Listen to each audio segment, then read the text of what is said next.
अटकल 3 साल कतल कयल डहर की वासी वापारी सुतन कुमार जी ज़मीन जी मालिकियत हिंदू बिरादरी ऐं महर बिरादरी में छिकताण हलंदड़ आहे। कणक जो लाबारो करण नन्नो वियो आहे। 3 साल अॻु सतन कुमार खे क़तल कयो वियो, जंहिंमें बशीर महर, बरोच महर ऐं ॿिया मुलविस हुआ। हाणे वरी ज़मीन ते कब्ज़ो करण चाहिनि था नागेश कुमार, जसीर, पृथ्वी ऐं ॿियनि प्रेस कॉन्फ्रेंस कई आहे। हिंदू बिरादरी वधीक चयो त असीं पंहिंजे खाते वारी ज़मीन ते लाबारो करण लाइ पहुतासीं त हथियारबंदनि ज़मीन ते का करे मक़तूल जे पुटनि ऐं भाइटनि खे लाबारो करण न ॾिनो। ज़मीन असांजी ज़ाती खाते वारी आहे। महर बिरादरी जा हथियारबंद असांजी ज़मीन ते कब्ज़ो करण चाहिनि था। असांखे बि सतन कुमार जीअं क़त्ल करण चाहिनि था। अहिड़े वाक़े बैदि इतला मिलण ते डहर की पुलिस ऐं हिंदू बिरादरी जा माण्हू पहुची विया। पुलिस धुरिन में हलंदड़ छिकताण ते ज़ाब्तो आंदो आहे। हिंदू बिरादरी इंसाफ़ ॾियण जो मुतालबो पिणु कयो आहे, जॾहिं त ॿिए पासे महर बिरादरी जे माण्हुनि बशीर अहमद ऐं बरोच महर जो चवण हो त अॻु में असांखे सतन कुमार जे कूड़े क़त्ल में केस में फासायो वियो। असीं इंक्वायरी में आज़ाद थिया आहियूं। ज़मीन असांजी आहे। हिंदू बिरादरी जा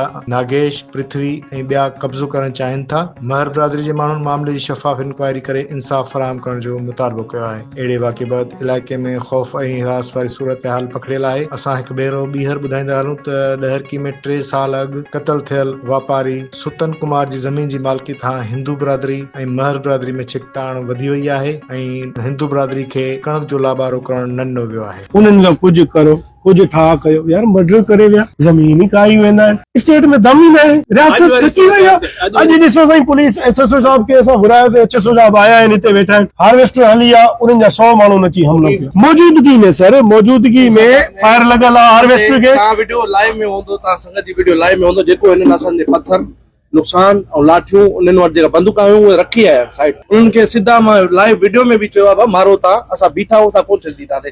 असांजी संधी हक़ीक़ ज़मीन आहे, असां कोन छॾींदासीं, भले तव्हां असांखे गोलियुनि सां मारे छॾियो। ॾिसो इहा इंसानियत किथां जी आहे। वॾेरे जो मुंची मरे थो, उन्हनि जा घर ड्राया वञनि था। असांजो खून थियो आहे, असांजा हथों घर ड्राया वञनि था। छा इहो ज़ुल्म असां सां?